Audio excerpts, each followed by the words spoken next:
बिस्मिल्लाहिर्रहमानिर्रहीम। खातिन हज़रात, मैं हूँ अख्तर अब्बास।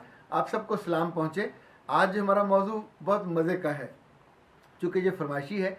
बहुत सी बच्चियों ने लिखा है कि लड़कियाँ किस तौर पे अपने आप को फिज़िकली और इमोशनली मजबूत बनाएं। आप इस पर ज़रूर बात कीजिए, इस पर बात करते हैं। लेकिन उससे पहले आबदा अंजुम की बात कर लें। आबदा अंजुम ने कहा है कि मेरी उम्र 47 ईयर्स है और मुझे समझ नहीं आती कि मैं आपको क्या कहूँ।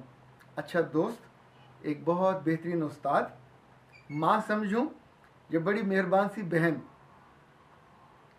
किस खाने में आपको रखूं।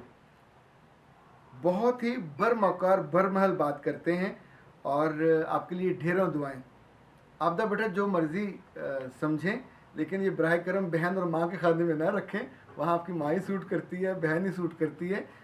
इनफैक्ट हम जब तरतीब बदलते हैं तो फिर बहुत से लोगों को कमेंट्स में उस तरह के जुमले लिखने में बड़ी आसानी हो जाती है। जबीन जुल्फ़कार ने लिखा है कि अल्लाह पाक आपको बेहतरीन अजर से नवाजे। अल्लाह ने आपके लिए हमारी कमाल रहनुमाई का मौका और रास्ता खोल दिया है। और ये हैं जी अली फरहान। वो कहते हैं कि सर, मैं आपकी हर वीडियो लाजमी देखता हूँ और सुनता हूँ। किसी एक वीडियो में प्लीज़ अपनी ज़िंदगी के मुश्किल और आसान दिन, अप्स एंड डाउन्स दोनों का जिक्र ज़रूर करें। मुझे बहुत इश्तियाक है आपके बारे में जानने का। जब जब आपको कभी अरूज मिला हो तो फिर आप शुक्र कैसे अदा करते हैं। मेरे बेटे, मुझे तो मेरे रब ने जिस मोहब्बत और इज़्ज़त की यूँ समझे कश्ती पे बिठाया, वो हमेशा रवां रही है। मुझे उसमें दिक्कत नहीं हुई। पर यह बात सच है कि ये शुक्र के बिना और अल्लाह से मोहब्बत के बिना ये रास्ता कभी तय ही नहीं हो सकता। ज़रूर इस पर कभी बात करेंगे। और ये आखिरी मोहम्मद दानिश साहब हैं। वो कहते हैं कि सर, आपकी वीडियो सीधी दिल पे लगती हैं। आपका दिल सीधा इसलिए वहाँ लगती हैं। जिनके टेढ़े दिल अल्लाह माफ़ करे, ये वहीं से रिपेल होके आती हैं और फिर आके उनके साथ तीखे मर्चीले जुमले भी सुनने को मिलते हैं। बस अच्छी तरह से एडिट नहीं होती। शुरू के इंटरव्यूज़ के शुरू के इंट्रो के बिना गुजारा नहीं हो सकता क्या? 35 सेकंड का है ये। बिल्कुल गुजारा नहीं हो सकता। इतनी मुश्किल से, इतनी मोहब्बत से हमने बनवाया, इस्लामाबाद से बनवाया, और आपसे 35 सेकंड बर्दाश्त नहीं होते। हद हो गई जी। ओके, तो अब हम आते हैं आज के मौजू की तरफ। पर इस मौजू पे बात करने से पहले एक सवाल मेरा आपसे भी है। कभी आपने गौर किया, ये हमारी लड़कियां, वो स्कूल की हों, कॉलेज की हों या यूनिवर्सिटी की हों, किसी भी उम्र में हों, ये सबसे आसान हदफ क्यों बनती हैं? ये बुर्का लेती हूँ तो भी, ये स्कार्फ लेती हूँ तो भी, ये दुपट्टा लेती हूँ तो भी, ये दुपट्टा ना लेती हूँ तो भी। यानी इन चारों कैटेगरी की बच्चियाँ जो आसान तरीन हदफ है, ये बन जाती हैं। इस पर ज़रूर गौर होना चाहिए। इन चारों अहदाफ, इन चार जो लेवल्स हैं, इन बच्चियों के ख़ानदान अलग अलग होते हैं, उनकी लर्निंग अलग अलग होती है, उनकी माएँ, उनके बाप, ज़ाहिर है उनका रहना सहना फ़र्क होता है। कहीं बहुत दीनी मिजाज के लोग होते हैं, कहीं बिल्कुल दुनियादार होते हैं, कहीं टिपिकल लिबरल होते हैं, कहीं बच्चों को दोस्त बना के रखने वाले और फ्रेंडली एटमॉस्फेयर होता है।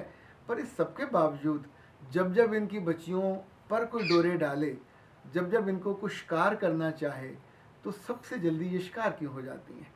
याद रखिएगा, जब भी हमारे बच्चे शिकार होते हैं तो दुख किसी भी लेवल का, स्वाय कुछ ख़ास बेहिस घरों में उनको दुख नहीं होता होगा, बाकी तो सबकी पे दिन की जो चैन भी ख़त्म हो जाता है, रात की जो नींदें हैं वो भी उड़ जाती हैं, और उन बच्चियों की आंखों से आंसू भी ख़त्म हो जाते हैं रो रो के। फिर वो सोचती हैं, काश मैं इमोशनली स्ट्रॉन्ग होती। फ़िज़िकल स्ट्रॉन्ग होना बहुत आसान है। जिन दिनों मैं फूल में था तो हमारी जो टीम में दो बहनें थीं, एक का नाम आमना था, एक का नाम आसिया था, आमना आज़म और आसिया आज़म। और उस वक्त दोनों ये फर्स्ट ईयर या सेकंड ईयर में थी। पर इनकी वालदा इतनी मोहब्बत करने वाली, इतनी बहादुर खातून थी, ये उन दोनों को लेके किसी ऐसे उस्ताद के पास गई जो उनको जूडो कराटे सिखाए। आप सोचिए कि वो माँ बहुत पढ़ी लिखी नहीं थी, पर अंदर से एक शानदार माँ थी, पक्की माँ।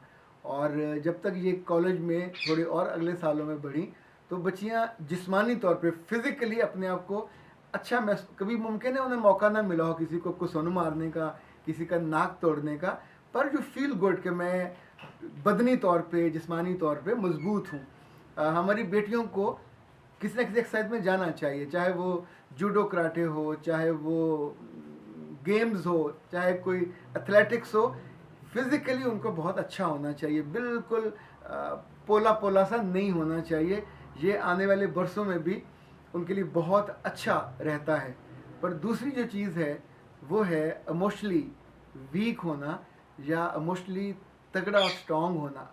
बहुत कम बेटियां ऐसी होती हैं कि जिन पे आप ये जुमला जब सोचते हैं कि यार बहुत ही शानदार लड़की है, इस पे मोहब्बत के जो जुमले हैं या इस पे जो शिकारियों के फेंके हुए जाल हैं उसमें से ये आराम से निकल जाती हैं। यानी जुमले यूँ स्लिप हो जाते हैं जैसे किसी पहाड़ के जो पत्थर चिकना सा उसके ऊपर से वो गुजर जाए। इन बच्चियों को सिखाना चाहिए कि आपकी ज़िंदगी आगाज़ मोहब्बत का होना है, पर वो तब होना है जब 400 लोगों के बीच में आपको एक नए रिश्ते में बांधा जाएगा, फिर आपकी मोहब्बत का आगाज़ होगा। उस वक्त सब लोग गवाह होंगे, उस लोग सब आपको दुआएं देंगे, सब लोग आपको सलामियाँ देंगे, तोहफे देंगे, सूट देंगे। आपके लिए कई कई दिन घरों में लाइटें होती हैं, मेहमान आते हैं, ख़र्चा होता है, और वो जिस प्रोसेस में आपको सब भेज रहे होते हैं वो मोहब्बत का प्रोसेस होता है। पर ये वो मोहब्बत है जिसका मान होता है, जिसका सम्मान होता है, जिसकी इज्जत होती है, आदर होता है, जिसकी रिस्पेक्ट होती है, जिसके साथ आपकी ज़िंदगी आप एक नए ख़ानदान की बुनियाद रखने जा रही होते हो।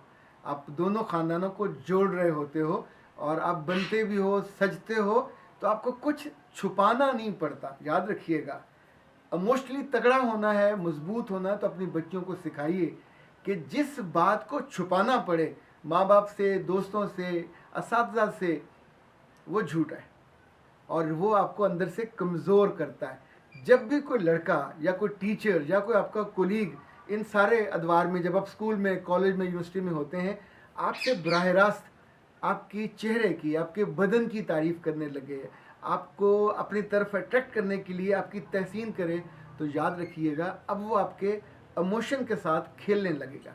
और जिसके इमोशंस पे काबू ना हुआ, वो उस जुमलों की वो जो बुछार होती है उसमें आप बह जाते हो, और बहने के बाद आपके पास फिर बचने का चांस नहीं होता। आप दुनिया की वो लड़की नहीं बन सकते जो ऐसे जुमलों को सुनो और फिर उसके साथ बहो और फिर भी बच जाओ।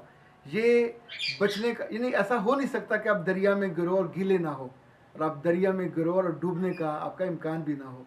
आप किसी चश्मे में, किसी छोटे से स्विमिंग पूल में तो शायद बच जाओ, पर दरिया जो है ये बहुत जालिम और लापरवाह किस्म की इसकी लहरें होती हैं और बिल्कुल शिकार करती हैं। इसी तौर पे इंसानों के साथ जब जब आपके वो लड़के जो आपके आसपास होते हैं, आप सोचिए कि उनकी माँ ने और उनके बाप ने भी उनको पढ़ने के लिए भेजा था, आपको भी पढ़ने के लिए भेजा था, तो आप अपने इमोशंस को पढ़ाई के साथ क्यों नहीं जोड़ते?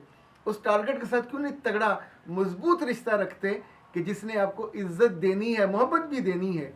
ये बीच में तो जो भी आपको उस लंबे सफ़र में बस से उतार लेगा, वो आपके इमोशन से खेलेगा, आपके बदन से भी खेलेगा, आपके मुस्तकबिल से भी खेलेगा।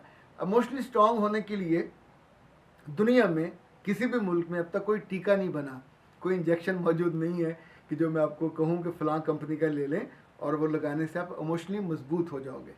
अपना हदफ मजबूत हो और आपकी अपनी इज़्ज़त, उसका तसव्वुर मजबूत हो और अपने माँ बाप से आपकी जुड़त बहुत अच्छी हो। याद रखिएगा, इन तीनों की मौजूदगी में अगर अल्लाह से मोहब्बत नहीं है, अल्लाह का हया नहीं है, तो रब तो इस बात पे बहुत माइंड करता है कि ये कैसे लोग हैं कि गुनाह करने के लिए अलग कमरा ढूंढेंगे, तन्हाई ढूंढेंगे, लोगों से बच जाएंगे, पर ये नहीं सोचते कि रब तो है वहाँ देखने वाला। इमोशनली मजबूत होने के लिए ये चारों चीज़ें बहुत तगड़ी चाहिए। अल्लाह से मोहब्बत, अपने ख़ानदान से बहुत मजबूती से, अपनी इज़्ज़त के साथ, अपने वक़ार के साथ, अपनी डिग्निटी के साथ, और चौथा अपने मुस्तकबिल के साथ। जब आपका टारगेट ठीक होगा तो तो बीच में कोई जालिम का बच्चा, कोई झूठा, मक्कार, फ्रॉडी, खूबसूरत, दिखने में शहजादा और हीरो, वो आपको वहाँ से डेविएट नहीं कर पाएगा, आपसे खेल नहीं पाएगा, और आपकी ज़िंदगी और मुस्तकबिल दोनों बच जाएंगे, आंसू भी सारे बच जाएंगे। अख्तर अब्बास को इजाज़त दीजिए। अस्सलाम वालेकुम व रहमतुल्लाह।